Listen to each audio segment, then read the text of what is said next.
What's good, Paul Pickett Podcast? We back at it. About to react to what Mark Zuckerberg had to say on the Joe Rogan podcast. But before we do, let's give you a word from one of our sponsors. That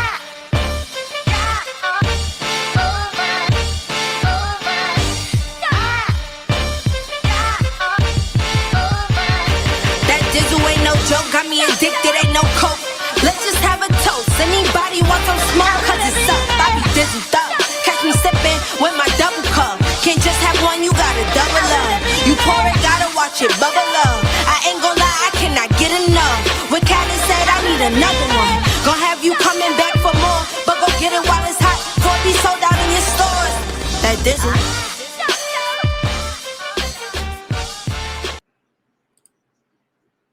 You heard the beautiful lady. Check them out. Dizzle Premium Luxury Liqueur, a mixture of agave, tequila, cognac, and orange liquor mango mix. Check them out. Dizzlebrand.com. Go to all locations. Top 3 links is links where you go order your very own bottle or bottles of Dizzle Premium Luxury Liqueur. Below that is locations in California, Oklahoma, Kansas, and Arkansas. Dizzle just hit Arkansas. So check them out. Dizzle Brand got the hats. They got the T-shirts. Click on the dizzlebrand.com store and order your merch or order your very own bottles. All right, let's get into it. Let's hear what Mark Zuckerberg has to say. Down something that we're not supposed to. I mean, that is like, I mean, that's the worst. I mean, how that's do you like discern? Like how, like say, like these Christian Facebook pages. I don't know how they found out that 19 of 20 were fake, but if someone just says I am Bob Smith and they post as Bob Smith and they have a photograph but really what they're doing is trying to talk shit about Joe Biden and get people to vote Republican in the midterms. Like how do you know whether someone's real or not? Like this is the big argument with Elon and Twitter. Because Elon asked Twitter, like, what percentage of your website is filled with bots? And they say 5%. And he says, I don't believe you. I think it's higher. And let's find out how you've come to this conclusion. Yeah. And, you know, I believe they said that they just took 100 random Twitter pages and looked at the interaction. And there's some sort of an algorithm they applied to it. But how do you discern? Yeah. So, I mean, I think estimating the overall prevalence is one thing, but I think that the question of looking at a page and is this page authentic, I think that there's a bunch of signals around that. One of the things that we try to do is for large pages, we try to make sure that we know who the admin of that page is. We don't necessarily, if you should be able to run an anonymous page, you don't necessarily need to out yourself and say who you are running it, but we want to make sure that we sort of have like an identity for that person on file. So that way we know, like at least behind the scenes, that person is real.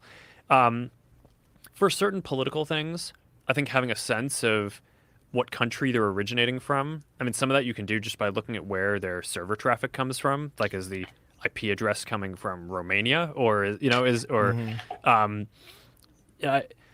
because if it's like an ad in some other country's election, then you probably want to make sure that ad is especially in countries that have laws around that, are coming from someone who's a valid citizen or like at least in that place. So there's a bunch of, I think, I don't know, one theme in my worldview around this stuff, and when it gets to some of the stuff that we talked about before, is like, I don't think that this stuff is black and white or that you're ever going to have like a perfect AI system. I think it's all trade-offs all the way. Let me start with what he just said. The black and white perfect AI system. I posted something recently about right and wrong is a man-made concept, because in the laws of nature, there's really no right and wrong. It's survival of the fittest. And about the bots that they're talking about, doing marketing promotions and starting through the MySpace days and seeing when Twitter and Facebook first come out. I've seen it all with the bots, and every social media platform, you can pretty much buy every single aspect.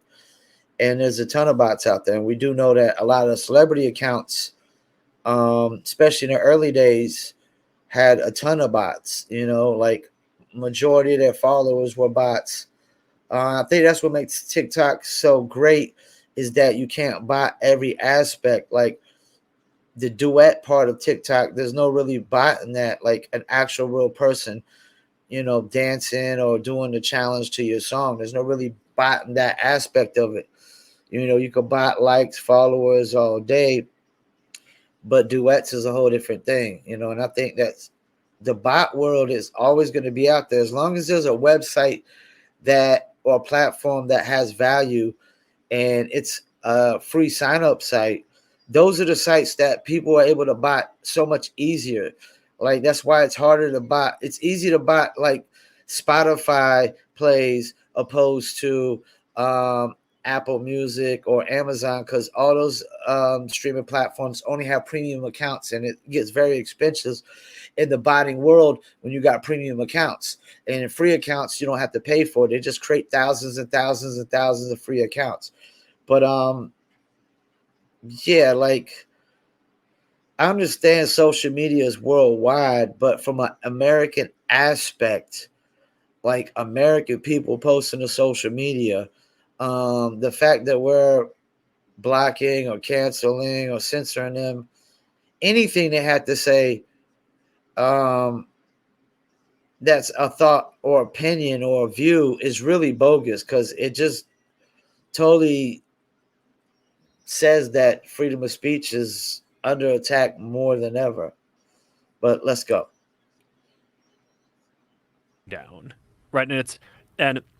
And you could build a system, and you can either be overly aggressive and capture a higher percent of the bad guys, but then also by accident take out some number of good guys, or you could be a little more lenient and say, okay, no, the cost of taking out any number of good guys is too high, so we're going to tolerate having just a little bit more like more bad guys on the system.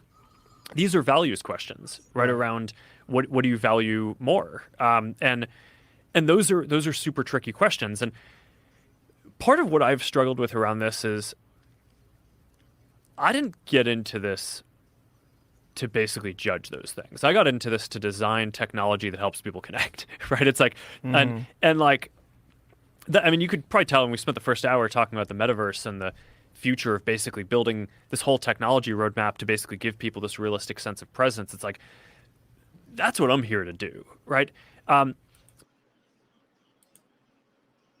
metaverse is supposed to give you some realistic sense of presence. How about setting goals and having ambition and achieving some kind of success towards those goals? How about let's let that do that? But just back into the video. So this whole thing that's like arbitrating what is okay and what is not, I obviously have to be involved in that, because this is at some level, I run the company, and I can't just abdicate that. But I also don't think that as a matter of governance, you want all of that decision making vested in one individual. So I think one of the things that our country and our government gets right is the separation of powers. So one of the things that I tried to create is we created this oversight board. It's an independent board that basically we appointed people whose kind of paramount value is free expression, but they also balance that with things like when is there going to be real harm to others in terms of safety or privacy or other human rights issues. All right, so I had to stop there. I agree with him. One person shouldn't be controlling the freedom of expression. And who is mankind to say what's right and what's wrong and what's good, what's okay and what's not okay? Then he said something about hold on, let me run it back. And basically that board, people in our community can appeal separation of powers. So, one of the things that I tried to create is we created this oversight board. It's an independent board that basically we appointed people whose kind of paramount value is free expression, but they also balance that with things like when is there going to be real harm to others in terms of safety or privacy or other human rights issues. Okay, that's what I wanted to. I'm sick and tired of this opinions and expressions are supposed to harm people. They only harm people because people let it harm people because they're so freaking sensitive. What happened to sticks and stones may break your bones, but names can never hurt you, man. I mean, y'all people are so sensitive, man. I've been hit by a car, man, and it shed a tear. And somebody spews facts on social media, truth, and y'all cry. Y'all want to cry and bitch and complain, man. Like, words cannot harm you, man. They only harm you because you're just some sensitive little ass person, man. Inside, you're just some weak-minded, sensitive ass person inside. But let's keep it moving. And basically, that board, people in our community can appeal cases to when they think that we got it wrong, and that board actually gets to make the final binding decision, not us. So, in a way, I actually think that that is a more legitimate form of governance than having just a team internally that makes these decisions, or maybe some of them go up to me, although I don't spend a ton of my time on this on a day-to-day basis. But like, I think it's generally good to have some kind of separation of powers where you're architecting the governance so that way you have different stakeholders and different people who can make these decisions, and it's not just like one private company that's making decisions even about what just happens on our platform. How do you guys handle things when they're a big news item that's controversial? Like there was a lot of attention on Twitter during the election because of the Hunter Biden laptop story. The New York we Post. had that too. Yeah, so you guys censored that as well?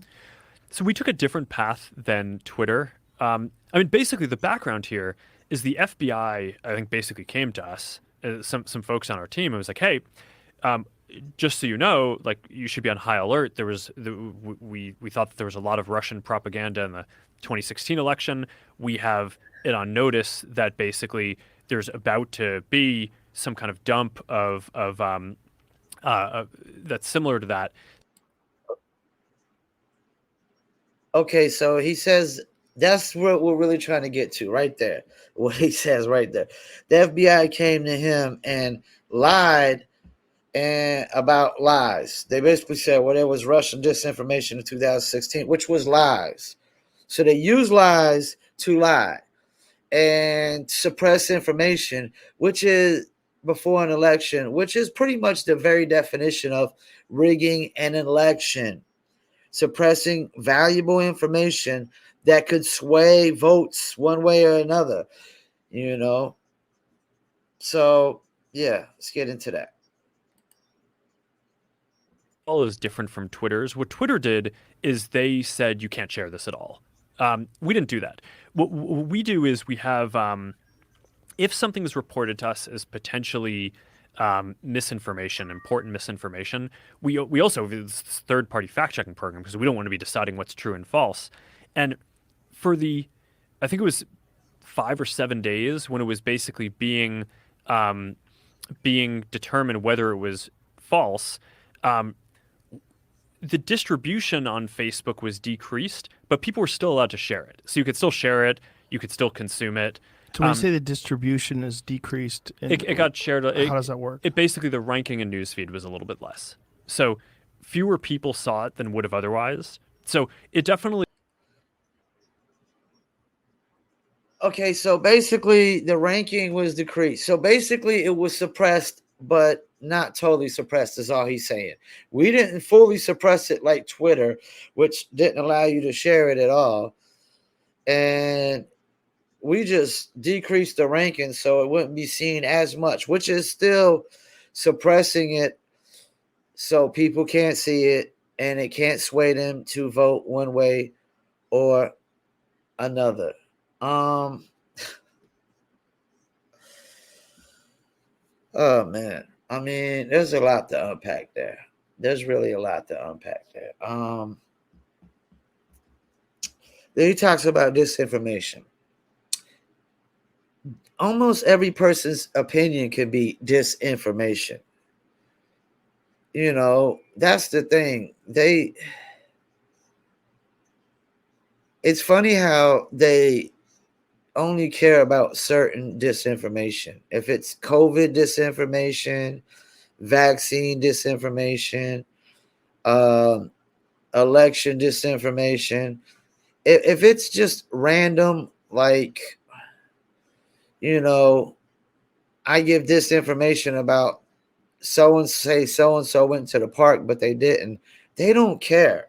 It's crazy how certain things, they only started bringing disinformation into when COVID and vaccines came in, which a lot of things that they would consider disinformation are now not disinformation. And if nobody has all the facts on the table, then everybody's spewing disinformation. Yeah, I'm not gonna watch this whole video, but this is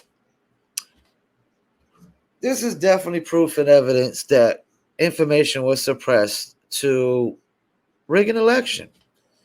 It might not have been rigged in the exact form that people were saying it was rigged, but this is the very definition of rigging an election, is suppressing information so people can't use it to sway them to vote one way or another. And you know what? I'm going to go ahead and pull up this Bill Maher video that is actually related to that. Where is it at? Actually, I got to download it real quick. Let me download it real quick. And then we're going to download it. We're going to upload it in StreamYard. And it pretty much has, it pretty much ties into with the Facebook thing, of what Mark Zuckerberg just said. So let's get into it. Hunter Biden. I mean, if Don Jr. had done what Hunter Biden had done, it would be every night, all night on MSNBC. But the fact that it's Hunter Biden and Joe's on the blue team, see, that's the problem with America. Everything is so binary. Everything that the red team doesn't like goes in the blue bin, and vice versa. All right, guys. So we got.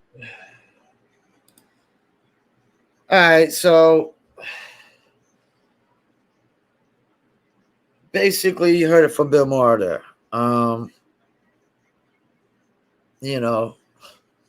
It's a double standard. That's why we call them the double standard Dems, or I do, because they're hypocrites. They spew nothing but double standards and hypocrisy across the board. And I remember one that people were trying to say the Republicans have was a my body, my choice for vaccinations, but not abortions. But I'm telling you right now, that's because Republicans don't classify. They classify the life within the life as its own body, its own life, as a separate body. They classify it as a body within a body. And the way, same thing I do, as when it gets to a certain point that it has a head, 2 hands, legs, and 2 feet, and a heartbeat, it's an actual life in a body. And like North Carolina's law has 22 weeks. And I was talking to a friend of mine before you can abort. 22 weeks is an awful long time to wait to abort. That's over half the pregnancy time. Like premature babies are being born before then and living, and making it. So yeah. Bill Maher's right. If that was Donald Trump Jr. weighing meth in a video, it would be like Democrats would just be going, they would be using that over and over and over again to try to get Trump and take him down. Because all they could use is the same thing over and over again. January 6th. I guess they try to use this FBI raid, but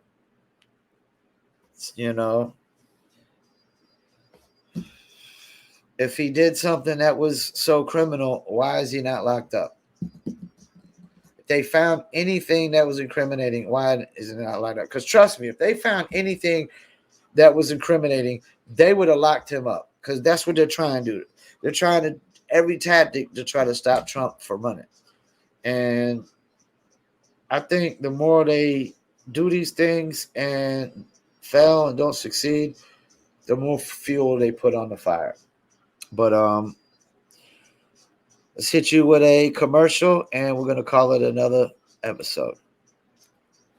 This your boy, the one and only Paul Pickett, host of the Paul Pickett Podcast, aka Triple P, aka the Common Sense Podcast, your source for music, sports, politics, world events, and more. Please check me out 3 to 4 days a week on my video podcast on YouTube, Facebook, Instagram, and Rumble. And check out the audio version on Spotify, Apple, Amazon, Deezer, TuneIn, Stitcher, Slacker, iHeartRadio, Player FM, and much more. Peace. See you there. That's right. Don't forget to tune in. We definitely got some puppy action going on right here. We had my cute little puppy just step up on the couch. She's probably wanting a treat. You want to say hey to the podcast listeners, puppy? Say hey. Okay, she's being a little punk right now. Once again, I want to thank y'all for tuning in. Paul Pickett, host of the Paul Pickett Podcast. Peace, and I'm out.